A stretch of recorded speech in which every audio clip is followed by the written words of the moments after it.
Jérémie chapitre 9, nous commençons au verset 1.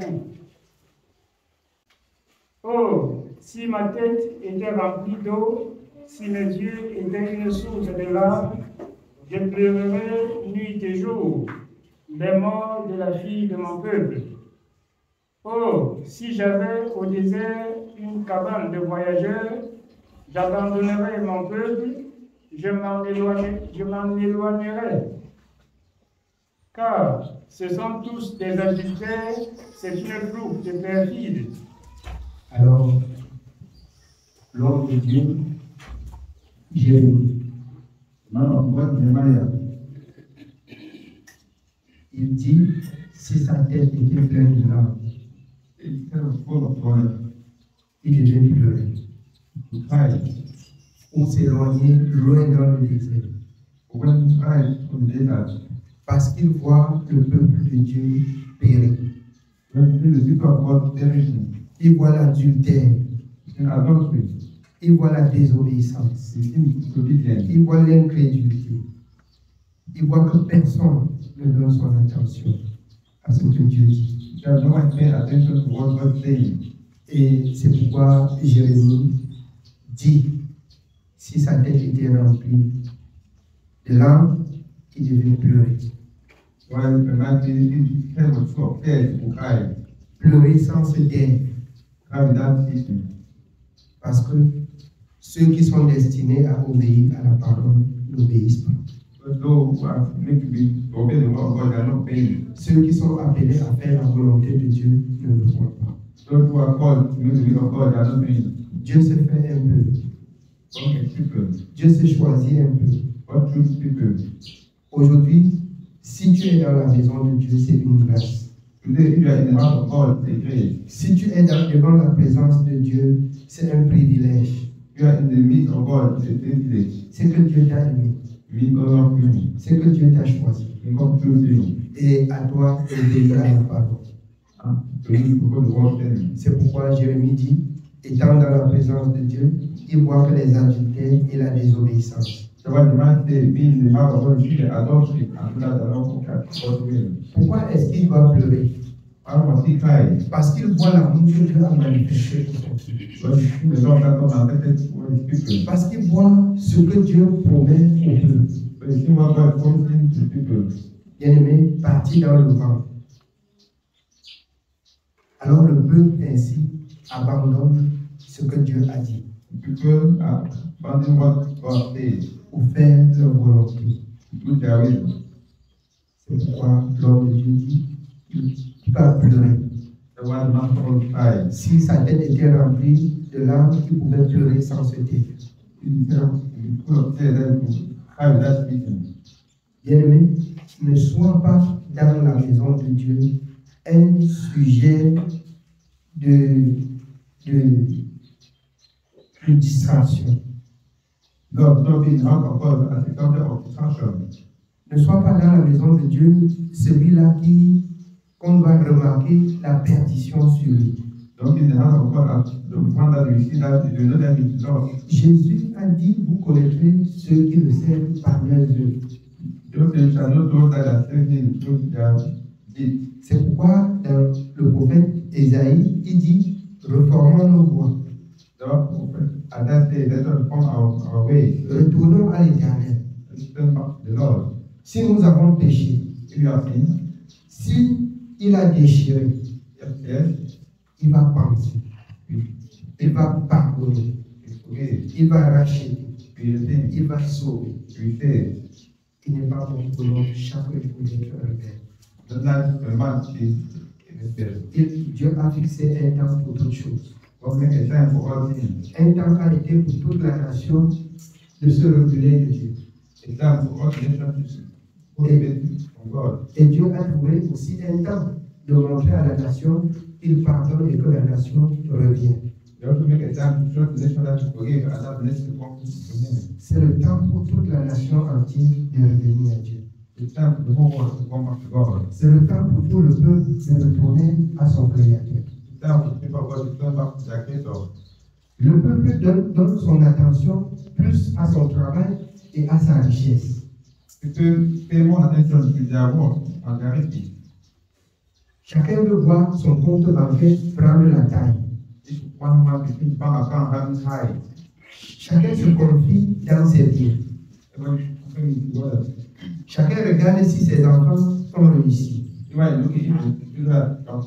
Mais personne ne prend garde à ce que Dieu dit. Personne ne désire que ses enfants réussissent selon la voie du Seigneur. Dieu a fixé un temps pour toutes choses. Ecclésiaste 3, il y a un temps pour toutes choses.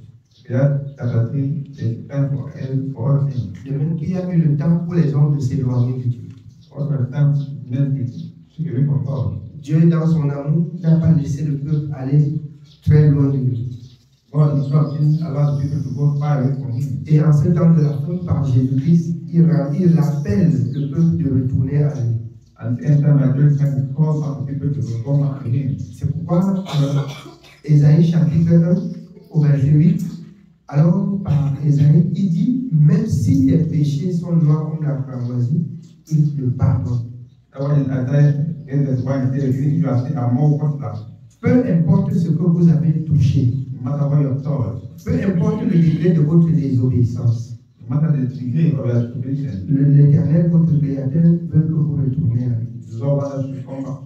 Dieu veut que chacun revienne de sa mauvaise voie. Dieu veut que chaque personne prenne de nouveau l'engagement pour le suivre, pour l'écouter et le servir. C'est ce que doit faire, c'est ce que doit faire chaque homme. Pour lancer le mensonge. La parole de Dieu dit qu'ils appellent bien mal et mal bien. Ceci n'est pas pour le monde. Il se trouve que dans la maison de l'Éternel, même les enfants de Dieu mentent. C'est une abomination en Israël. C'est une abomination au milieu du peuple de Dieu.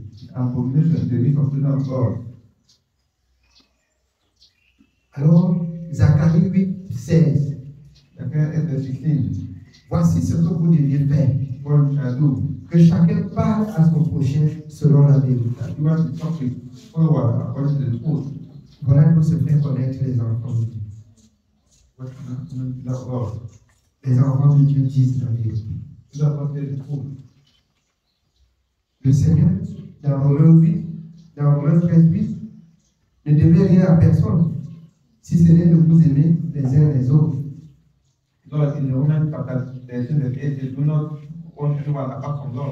La seule chose que je dois à mon prochain, c'est de lui dire la vérité. C'est la seule dette que je dois à payer à mon prochain, c'est de lui dire la vérité.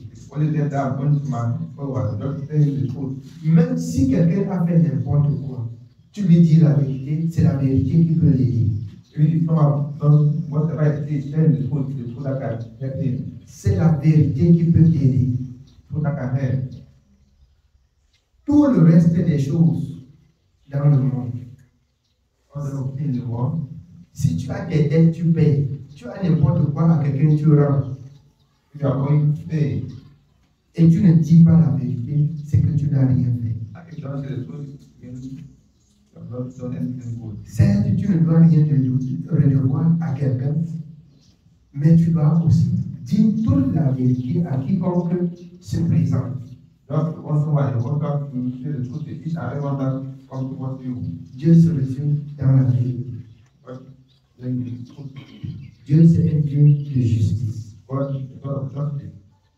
C'est pour cela que Jérémie, même dans la lamentation, se lamente pour le peuple de Dieu. Il se lamente pour le peuple de Dieu. Et nous appelions dans 1 Corinthiens 10. Le peuple Israël a commis toutes sortes de péchés devant Dieu. De telle façon que 23 000 personnes par jour mouraient. Et Dieu dit que cela reste une instruction pour la génération présente et future. On voit que la rébellion peut amener à la mort. La rébellion ne conduit qu'à la destruction. Si tu es devenu enfant de Dieu, c'est pour la justice. Si tu es devenu enfant de Dieu, c'est pour parler selon la vérité. Si tu es devenu enfant de Dieu, c'est pas pour faire ta volonté, c'est pour servir Dieu. Bien-aimé, c'est ce que Dieu attend des hommes. Et c'est le devoir de chaque homme. Nous continuons. Nous sommes au verset 3. Ils ont la langue tendue comme un arc et lancent un mensonge. Ce n'est pas par la vérité qu'ils sont puissants dans le pays, car ils vont de méchanceté en méchanceté et ils ne me connaissent pas, dit l'Éternel. Alors, ils sont méchants. Ils vont partir de méchanceté en méchanceté.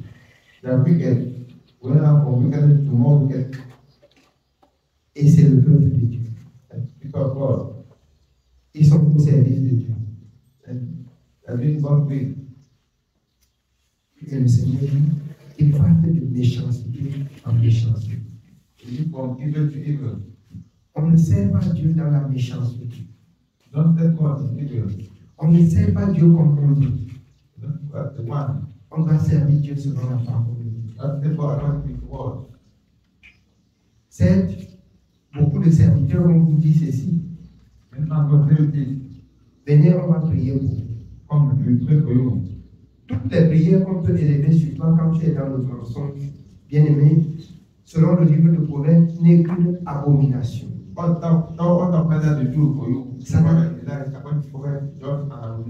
Ça n'attire sur toi que le malheur. Parce que tu invoques Dieu dans l'injustice. Parce que tu pries Dieu dans la rébellion. Alors, ce ne serait pas pour toi bénéfique. L'heure pour toi, c'est d'écouter la parole et de Dieu le L'heure pour toi, c'est de devenir ce que Dieu veut que tu sois avant de prier Dieu. Je sais qu'il y a beaucoup de serviteurs de Dieu dehors adaptés à prier sans dire la vérité aux enfants de Dieu. Beaucoup disent que Jésus a payé le prix. Jésus n'a pas payé le prix pour qu'on reste rebelle. Jésus a payé le prix pour qu'on abandonne le mal. Jésus a payé le prix pour qu'on dise la vérité. Jésus a payé le prix pour qu'on ne soit plus du monde, mais qu'on soit de Dieu. Ceux qui sont de Dieu parlent comme Dieu parle. Dieu parle selon la vérité. La vérité vient de Dieu. Jésus a parlé pour montrer le chemin de la vérité. Quand on redevient enfant de Dieu, quand on a quitté le monde et devenu enfant de Dieu, bien aimé, c'est le temps pour nous d'être de la vérité. C'est le temps pour nous de changer. Il est dit dans Éphésiens 5. Si vous êtes devenus des enfants de Dieu, marchez comme Christ lui-même il a marché. Christ a été haï. On l'a craché dessus. On l'a rejeté. On a dit qu'il blasphème. On a dit que c'est un buveur. On a traité Jean-Baptiste de mangeur. Mais Jésus a parlé pour que toi et moi, on ne pêche plus. Toute sa mission dans le monde a été exemplaire.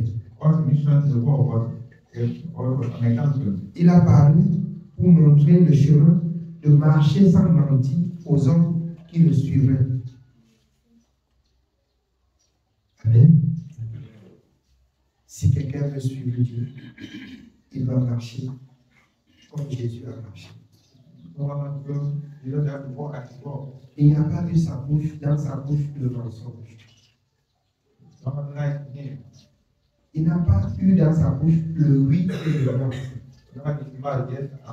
Mais sa parole était oui, oui, ou non, non. Que le Seigneur nous donne ainsi de veiller même sur notre langage. Amen. Amen. Oui, bien aimé, on continue. Nous continuons au verset 4.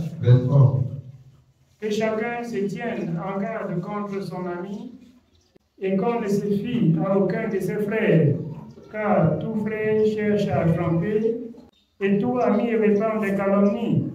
Que chacun se tienne en garde contre son frère. Vous voyez pourquoi vous pouvez donner la raison à cette parole que je disais, je ne me fie pas à celui qui est à mes côtés. Ce n'est pas parce que tu es frère que je dois me fier à toi. Pour que je me fie à toi, il faut que je vois que ta vie correspond aussi à ce que Dieu a dit.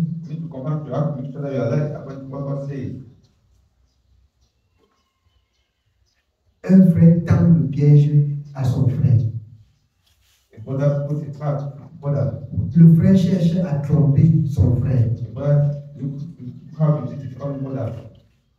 Et cela dans la maison de Dieu. C'est injuste.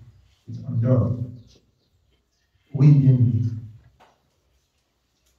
Nous sommes au verset 5. Ils se jouent les uns des autres et ne disent point la vérité.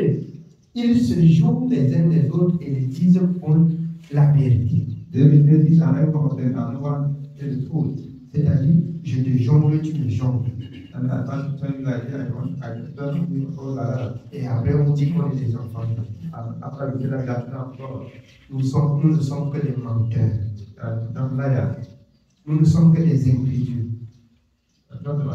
Nous ne sommes que des pharisiens. Nous ne sommes pas enfants de Dieu. La jonglerie n'est pas de Dieu. Oui, nous continuons. Ils se jouent les uns des autres et ne disent point la vérité. Ils exercent leur langue à mentir. Ils s'étudient à faire le mal. Ils se jouent les uns les autres et ne disent point la vérité.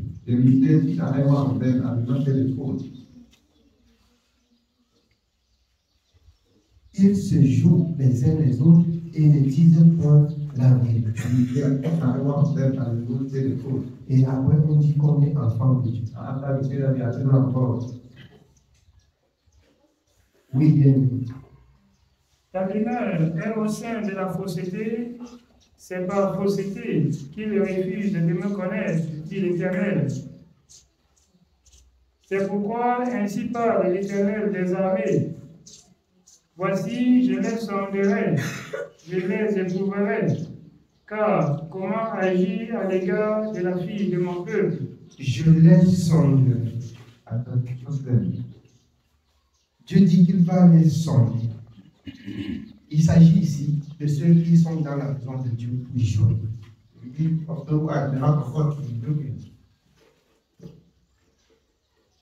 Dieu va sonder. Dieu va répondre. Dieu est celui qui voit ce que les hommes ne voient pas. Oui, bien. Nous continuons au verset 8. Leur langue est un trait meurtrier, ils ne disent que des mensonges. De la bouche, ils parlent de paix à leur prochain, et au fond du cœur, ils lui dressent des pièges. Il dresse des pièges à son prochain. Et ils se disent toujours enfants de Dieu.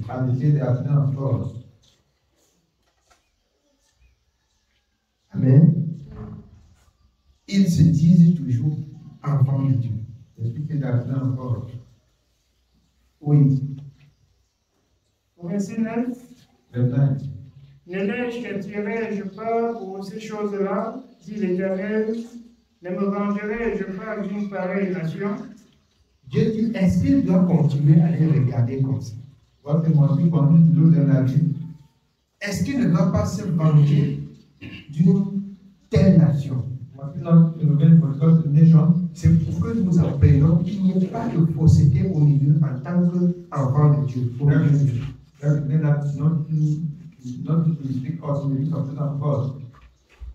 Si quelqu'un veut être faux, vous lui laissez sur le jugement de Dieu. Si quelqu'un veut être juste, les justes hériteront le royaume de Dieu. Les méchants ne vont pas persévérer toujours dans l'assemblée des justes. Dieu rendra à chacun selon son œuvre. Je nous exhorte ce matin, servons le Seigneur.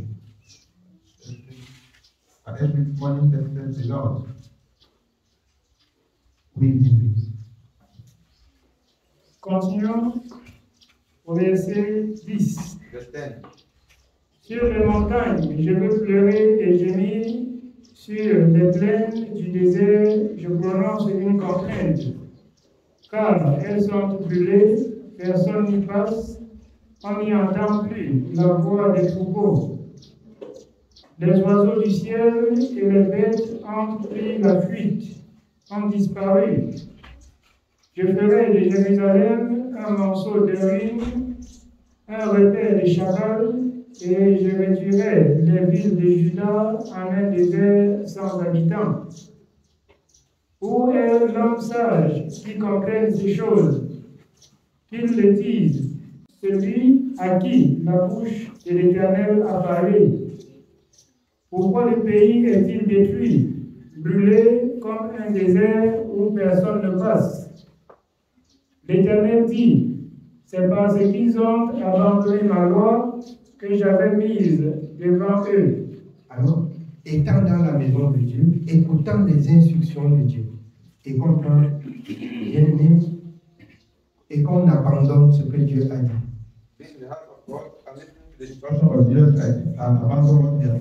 Dieu dit qu'il va agir. Et les nations vont dire, mais qu'est-ce qui se passe? Et Dieu répondra, ils ont abandonné leur Créateur. Ils ont abandonné leur Dieu. Ils écoutent chaque jour, mais ils ne font pas la volonté de leur Créateur.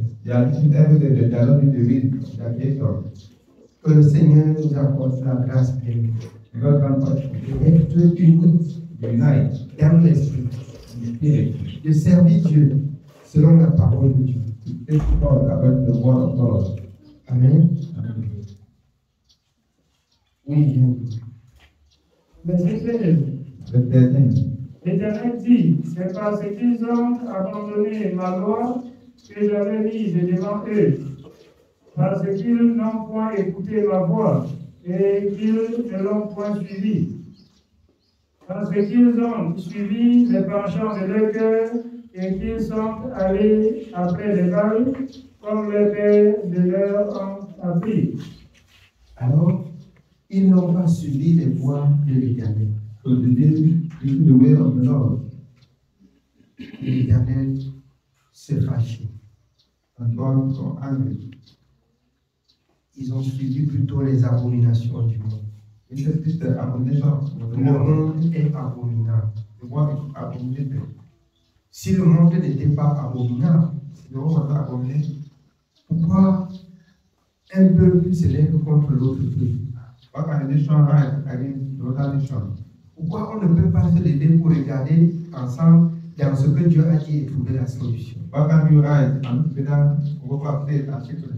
Le monde est abominable. Amen. Le monde est abominable. Oui. Au verset 15, nous continuons. Verset 15. C'est pourquoi ainsi parle l'Éternel des armées, le Dieu d'Israël. Voici, je vais nourrir ce peuple d'absinthe et je lui ferai boire des eaux empoisonnées. Je les disperserai parmi des nations que n'ont connu ni eux ni leur père, et j'enverrai derrière eux l'épée jusqu'à ce que je les ai exterminés. Jusqu'à ce que ce peuple de rebelles soit exterminé. Ne soyons pas des rebelles après avoir entendu ce que nous devons faire pour être agréables. Not become rebels after listening to what God says. Ne soyons pas des rebelles. Not become a rebel. Dieu fait comme il veut et comme ça lui plaît. God knows as He wants and He wills. Il nous donne de même d'être obéissants dans toutes ses voies. Help us to be obedient in all His ways. Nous allons continuer dans Jérémie 24. Continue Jeremiah 24,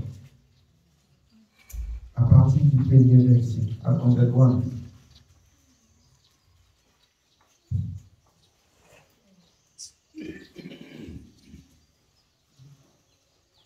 Jérémie chapitre 24. Nous commençons au verset 1er. Il est écrit: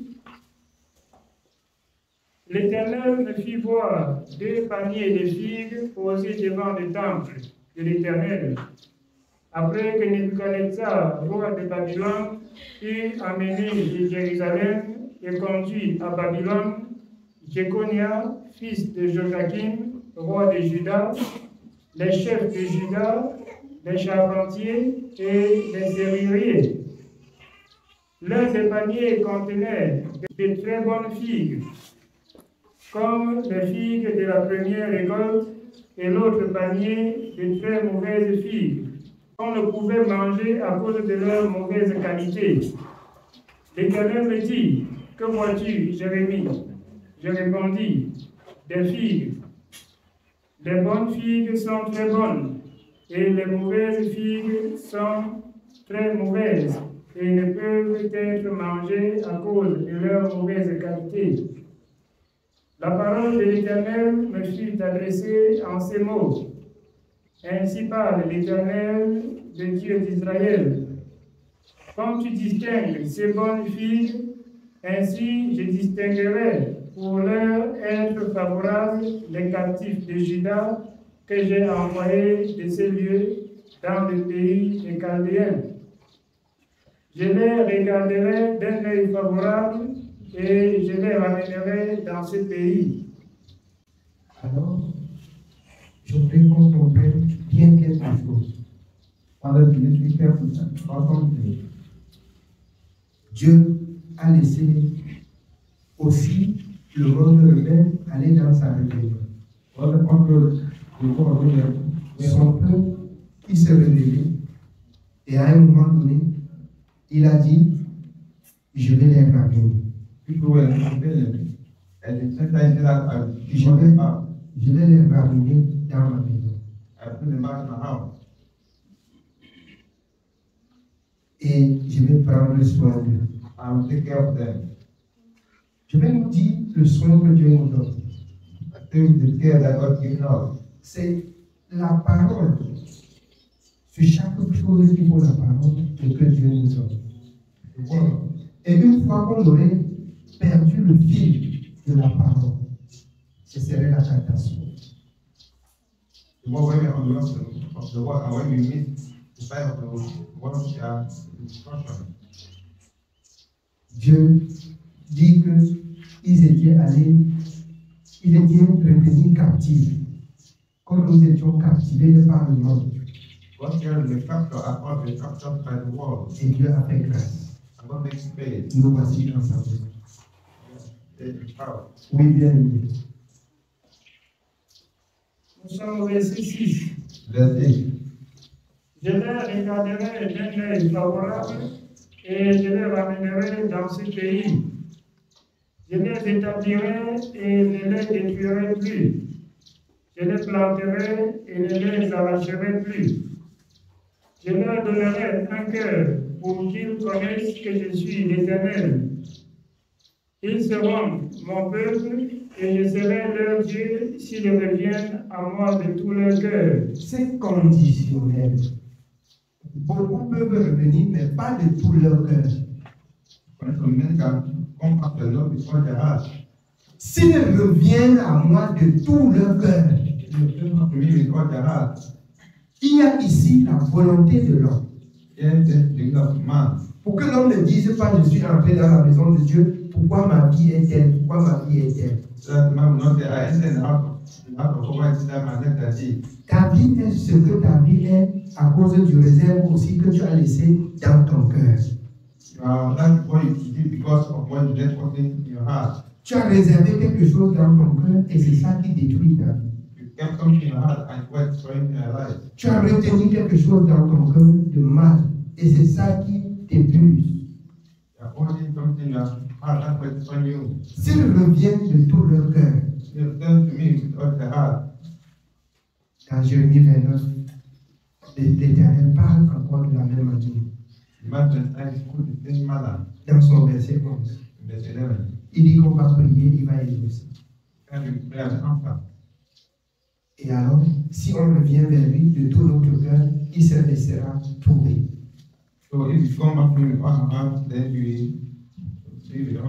C'est pourquoi vous pouvez voir encore le peuple de Dieu patauger dans la boue de la religion. Ils cherchent Dieu, mais ne cherchent pas Dieu de tout leur cœur. Le jour où quelqu'un va disposer tout son cœur à connaître Dieu, Dieu va le faire sortir de la peau de la religion pour la connaissance de sa parole. Les gens cherchent Dieu avec un peu de réserve. Les gens cherchent Dieu sans être convaincus.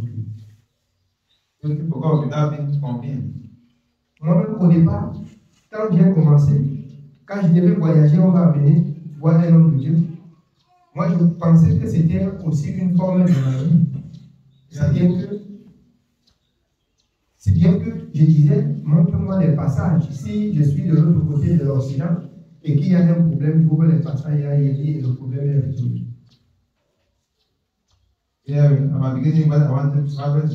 Bring him out of God, like global media. I wanted to show you some practice that things are not easy, and there God is also with me as here.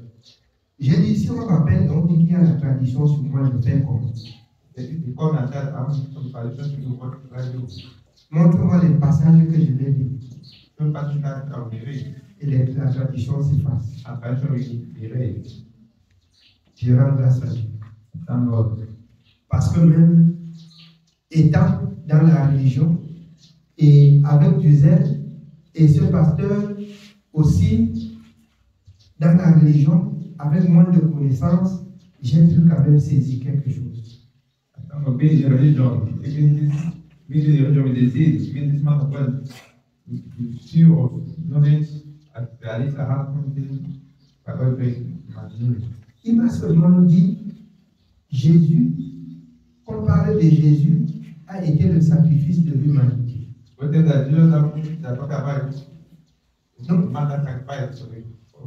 Donc si tu acceptes Jésus et tu te fais baptiser, tu es devenu une personne nouvelle. C'est ça le sacrifice que Dieu a fait. J'ai dit que c'est tout. Il a dit que c'est tout. J'ai dit que je vais encore le payer. J'ai dit je reviendrai. C'est à partir de là que j'ai commencé à partir à l'église. C'est à partir de là que j'ai commencé à chercher Dieu. J'ai dit je veux bien comprendre. J'ai dit le baptême là, ça se passe comment? Il m'a dit c'est dans l'eau. Dans l'eau comment? Il m'a dit qu'on peut plonger dans l'eau comme ça. Et Dieu le sort. Il a dit, et qu'est-ce qui va suivre? Il a dit, ce serait tout. Bien aimé, Je vais vous expliquer quelque chose qui peut vous faire rire. J'allais voyager pour aller en Angleterre. J'ai pris des sous-vêtements neufs que je vais me baptiser avec. Et après, je vais garder ça le jour que je vais voyager, c'est ça que je vais porter. Je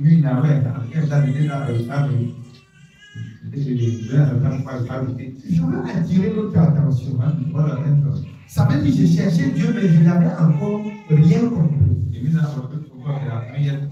Parce que l'explication ne donnait pas le sens que je saisisse la chose normalement. C'est pourquoi nous prenons de la peine de dire aux gens ce que c'est que la mort et la résurrection et le pardon des péchés. C'est pour ça que vous pouvez voir que je prends beaucoup de temps à m'entretenir avec chaque personne qui voudrait prendre de l'engagement. Et j'ai vu que Dieu a permis que je passe par là pour savoir ce que je dois dire à son peuple. Parce qu'avec ça, maintenant, je fais bien la précision au peuple. J'entre, quand je parle de Jésus au peuple, j'entre dans les coutumes et les traditions et leur dis, c'est fini. On ne fait plus rien comme coutume et comme tradition. Je prends le temps. Ça, c'est mon propre témoignage. Donc, je m'attendais que je me baptise et que je garde les sous-vêtements jusqu'au... tous les sous-vêtements pour mettre dans mon vêtement là. Pour marcher là, quand tu me dis, je suis confiant par les sous-vêtements que je porte. Et non par Jésus qui est mort pour moi.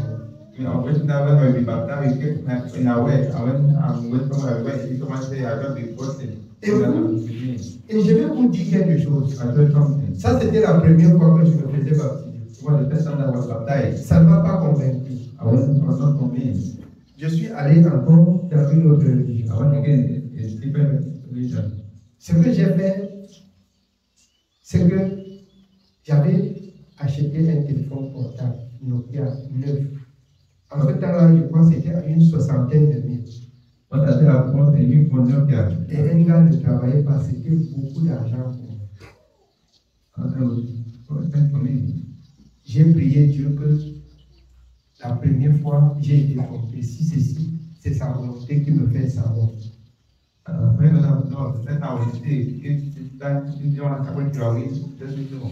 On était ensemble comme ça, avec certains gars qu'on vivait ensemble et qu'on allait à la réunion ensemble. Avec le téléphone comme ça, il avait le téléphone. J'entre dans l'eau, je sors dans l'eau comme quand on me dit que le téléphone est perdu.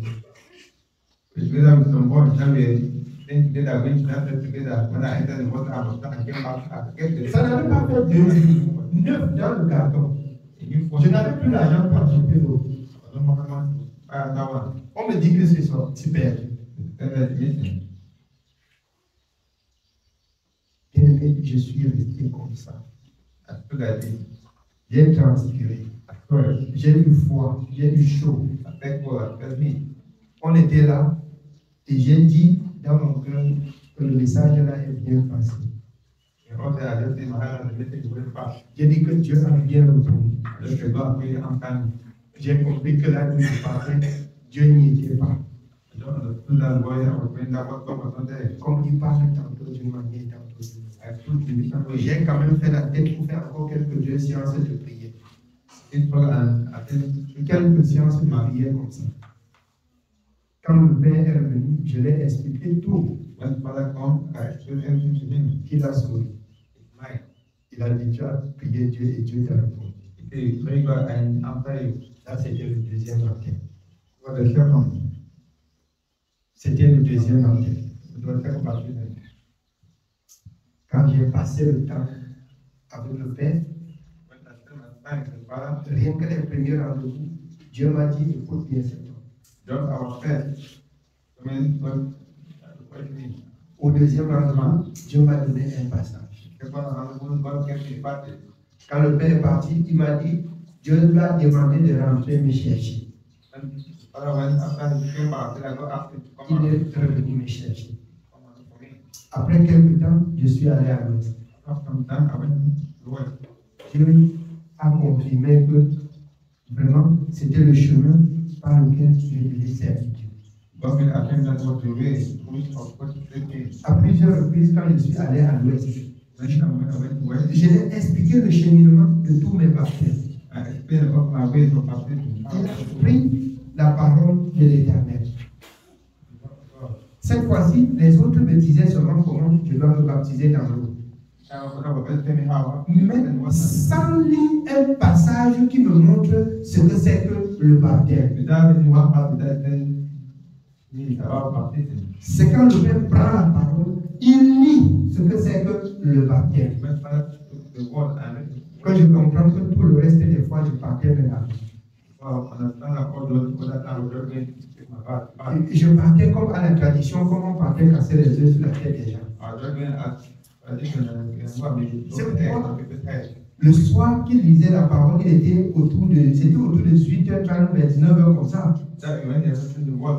Alors, il faisait froid. Quand il a fini de parler, j'ai dit, je vais le baptiser. Maintenant, c'est pas lui qui m'a demandé d'aller à fond me baptiser pour la troisième fois. Je lui ai dit que je comprends que je ne me suis jamais baptisé. J'ai besoin de me baptiser. Il a souri, il a dit maintenant, il dit oui. Il est allé à l'intérieur prendre son par-dessus, mettre dessus. Prendre la torche, prendre le livre. Il a dit alors. J'étais derrière. On est parti. Il faisait froid. J'ai confessé mes péchés comme si je n'avais jamais confessé. On a lu la parole au bord des eaux avec la torche. Je me suis fait baptiser selon la parole de Dieu. Donc, c'est ce que nous devons apprendre à parler au peuple de Dieu avec la parole.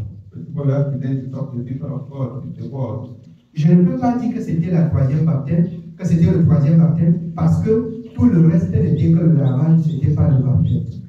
Donc, tous ceux qui ont été, bien aimés, mouillés ou bien plongés dans l'eau, sans que les règles ne soient conformes à la parole de Dieu, on vous a fait seulement un bain et non le baptême. Ce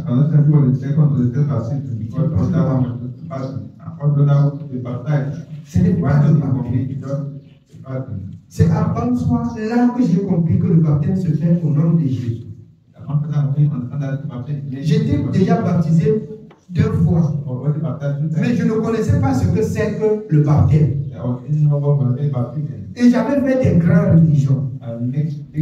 Je faisais les veillées de vendredi jusqu'à samedi. Je dors, dimanche je suis à l'église jusqu'à rentrer jusqu'au soir. Mais je ne connaissais pas ce que c'est que le baptême.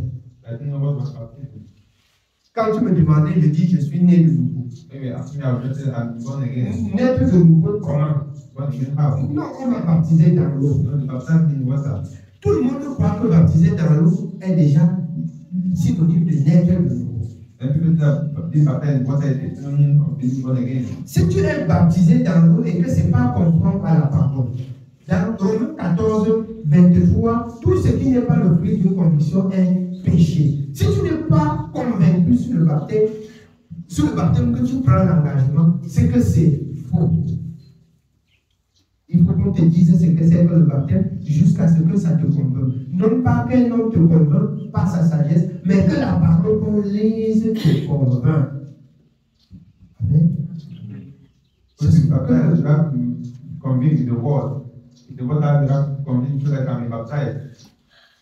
C'est ce que le peuple de Dieu doit faire.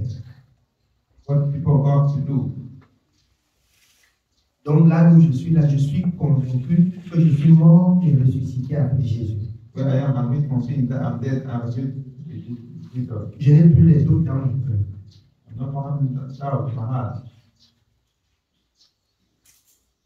Amen. Oui, bien aimé, nous continuons. Nous continuons au verset 8 Verset 8. de Jérémie 24. Et comme les mauvaises figues qui ne peuvent être mangées à cause de leur mauvaise qualité, dit l'Éternel, ainsi ferai-je devenir Sédécias, roi de Juda, ses chefs et le reste de Jérusalem, ceux qui sont restés dans ce pays et ceux qui habitent dans le pays d'Égypte. Ceux qui sont restés dans le monde, les mauvaises fruits ressemblent à la mauvaise vie. Il n'y a rien de bon en lui. C'est pour nous faire savoir quand quelqu'un ne connaît pas Dieu.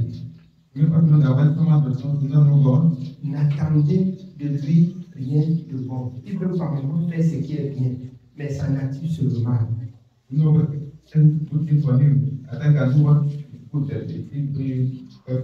Sa nature c'est le mal. Et celui qui est affranchi par Jésus et qui garde la parole, sa nature c'est le bien. C'est ça qui fait la différence entre ces deux filles, ce qui est de mauvaise qualité, de très mauvaise, et de bonne qualité et de très bonne qualité.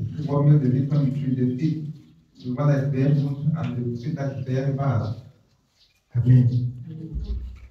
Oui, bien. Nous sommes au verset 9. Je leur rendrai un objet d'effroi, de malheur pour tous les royaumes de la terre, un sujet d'opprobre, de sarcasme, de raillerie et de malédiction dans tous les lieux où je les chasserai. Alors, le monde qui refuse de vivre, c'est ainsi qu'ils doivent être chassés de la présence de Dieu.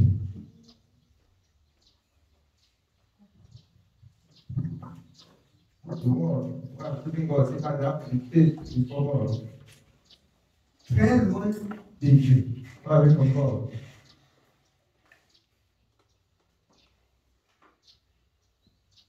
Oui, bien aimé. Nous continuons au verset 10. J'enverrai parmi eux l'épée, la famine et la peste, jusqu'à ce qu'ils aient disparu du pays que j'avais donné à eux et à leur père. Vous allez voir bientôt ce qui va arriver dans le monde. Que Dieu nous donne le vie. Vous allez voir la famille. Ça va arriver. Mais pas pour beaucoup de temps. Ça doit arriver. Les gens vont mourir. Ça doit arriver. Souvenez-vous de cette parole. Et quand ça va arriver, vous allez voir. La nation qui repousse, qui rejette et qui refuse la parole de Dieu. Ça va commencer à l'Occident. C'est là-bas que ça va commencer. C'est l'amour. Ça va commencer. Pourquoi? Parce que la parole de Dieu est rejetée. Parce que le mal est légalisé. Que Dieu nous accorde longue vie. Ça va arriver. Dans très peu de temps. Amen. Que Dieu soit béni. C'est le message de ce jour. Ceux qui vont se séparer de Dieu ou qui vont rester loin de la parole de Dieu, Dieu aussi va les éloigner. Afin que s'accomplit la parole de Dieu dans votre cœur. Que Dieu soit béni. Amen.